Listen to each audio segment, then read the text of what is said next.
Assalamualaikum warahmatullahi wabarakatuh. Pemirsa Suara Masjid yang dirahmati Allah Subhanahu wa taala, alhamdulillah senang sekali bisa berjumpa dengan kami dari pengurus DKM Masjid Agung Al-Barakah Kota Bekasi. Kenalkan, saya Ahmad Faisal selaku Wakil Sekretaris DKM Masjid Agung Al-Barakah Kota Bekasi. Insya Allah pada kesempatan sore yang berbahagia ini saya akan berbagi informasi seputar sejarah Masjid Agung Al-Barakah Kota Bekasi. Masjid Agung Al-Barakah Kota Bekasi merupakan masjid kebanggaan sebagai ikon masjid di Kota Bekasi, yang saat ini memang statusnya adalah sebagai Masjid Agung di Kota Bekasi, yaitu masjid yang dikelola oleh pemerintah Kota Bekasi. Sejarah Masjid Agung Kota Bekasi atau Masjid Al-Barakah Kota Bekasi ini diawali pada tahun 1890. Didirikan atas ide dari Haji Abdul Hamid yang pada saat itu beliau menjabat sebagai penghulu atau langrad di Kabupaten Bekasi. Atas inisiatif beliau memanfaatkan lahan wakaf yang diwakafkan oleh almarhum Haji Bahrum seluas kurang lebih 3.000 meter persegi. Maka kemudian masjid ini pertama kali dibangun pada tahun 1890 dan kemudian telah mengalami beberapa kali proses renovasi sampai kemudian jadi seperti saat ini sebagai sebuah masjid yang megah. Proses renovasi awal sudah dilakukan pada tahun 1967. Sebelum 1967, masjid ini bangunannya masih berbentuk atapnya ini bangunan-bangunan lama yaitu limas. Kemudian pada renovasi 1967 atas prakarsa Bupati Bekasi yaitu Bapak MS Subandi, masjid ini direnovasi dan kemudian ada penambahan kubah di atas bangunan masjid ini.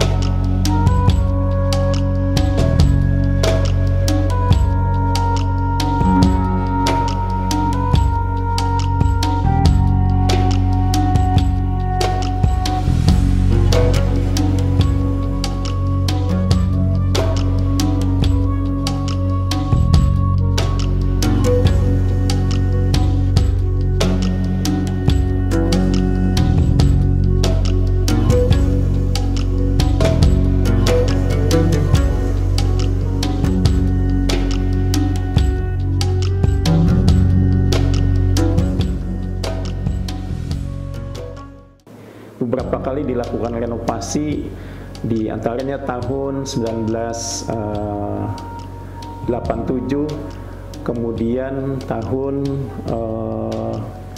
2002, dan terakhir renovasi total masjid ini dilakukan pada zaman Wali Kota Haji Ahmad Zulfahi Esos, yaitu tahun 2004. Direnovasi total sampai kemudian menjadi bangunan yang megah seperti yang tampak saat ini. Proses pembangunan ini kurang lebih memakan waktu sekitar 6 tahun, baru selesai pada tahun 2010. Baik, untuk kegiatan Masjid Agung Al-Barakah Kota Bekasi, kita mengacu kepada 3 bidang yang ada di dalam struktur kepengurusan Masjid Agung Al-Barakah Kota Bekasi. Yang pertama adalah bidang imaroh, kemudian yang kedua adalah bidang idaroh kesekretariatan, yang ketiga adalah bidang riayah atau pemeliharaan.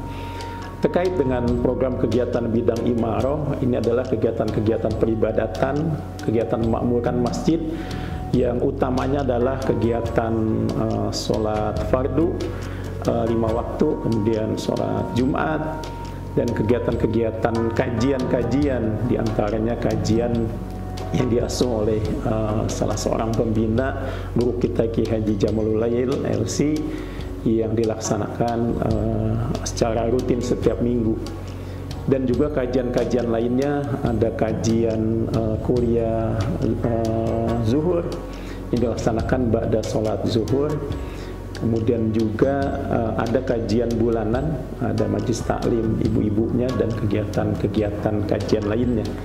Kemudian di bidang idarah sekretariatan terkait dengan tata kelola masjid, bagaimana masjid ini dapat memenuhi harapan jamaah, salah satunya bil khusus juga harapan dari badan pengelola masjid, yaitu pemerintah Kota Bekasi, sehingga segala tata kelola yang dilaksanakan di masjid ini memenuhi standar dari sisi aspek pengelolaan secara manajemen. Kemudian yang ketiga, aspek atau bidang riayah, ini terkait dengan fasilitas sarana dan prasarana. Salah satunya adalah kenyamanan tempat ibadah, baik yang berada di dalam masjid maupun berada di lingkungan masjid, termasuk sarana-sarana penunjang lainnya, yang meliputi lahan parkir, area parkir, kemudian taman, tempat penitipan, dan lain-lain.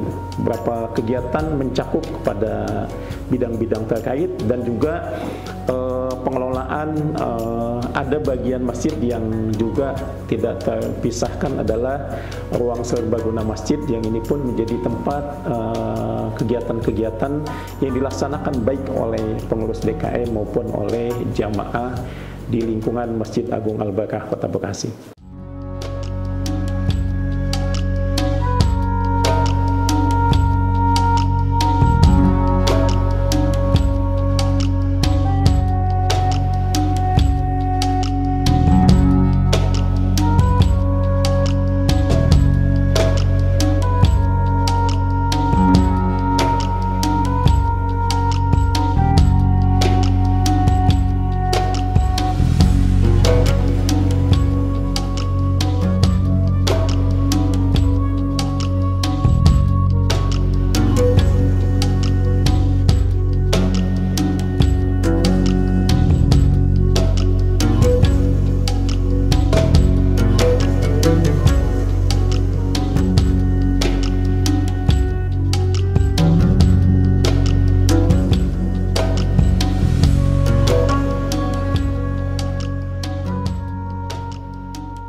Baik, dalam pengelolaannya masjid ini alhamdulillah kami dibantu kurang lebih oleh 34 personil yang menangani masjid.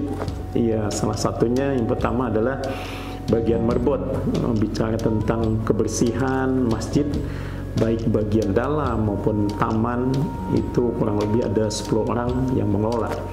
Kemudian ada tenaga keamanan, kita sebanyak 6 orang. Kemudian untuk imam kita dibagi dua, ada imam khusus sholat zahar, yaitu sebanyak 6 orang dengan jadwal tugas sesuai dengan jadwal yang telah dibagi. Kemudian ada imam sir khusus sholat-sholat yang siriyah, itu ada 3 imam. Juga ada tim sekretariat, kurang lebih ada 6 orang, dan tim media yang membantu dalam peliputan kegiatan di Masjid Agung Al-Barakah Kota Bekasi ini. Sehingga total kurang lebih ada 34 personil tim yang khusus menangani di bagian kesekretariatan Masjid Agung Al-Barakah Kota Bekasi. Ini di luar struktur kepengurusan DKM yang di SK-kan oleh Badan Pengelola Masjid Agung Al-Barakah Kota Bekasi. Baik, terkait dengan program kegiatan unggulan yang ada di Masjid Agung Al-Barakah Kota Bekasi, saat ini memang masih kegiatan-kegiatan kajian yang cukup banyak peminatnya, khususnya yang diasuh oleh guru kita, Ki Haji Jamalul Lail LC. Yang kedua, kemarin program yang baru saja di launching, yaitu program bantuan atau berupa beasiswa ya bagi yatim duafa di lingkungan Masjid Agung Al-Barakah Kota Bekasi, yaitu berupa tabungan pendidikan senilai Rp500.000. Dan kegiatan-kegiatan lain insya Allah pasca pandemi ini berlalu, insya Allah akan direncanakan kegiatan-kegiatan lainnya yang memang bisa mendatangkan massa, seperti peringatan Hari Besar Islam dan kegiatan-kegiatan lainnya. Namun tetap mengacu kepada Karena ini memang adalah statusnya sebagai masjid agung, maka tentu kita tidak bisa berlepas dari standar yang ditetapkan oleh pemerintah Kota Bekasi dalam hal ini sebagai badan pengelola Masjid Agung Al-Barkah Kota Bekasi. Demikian.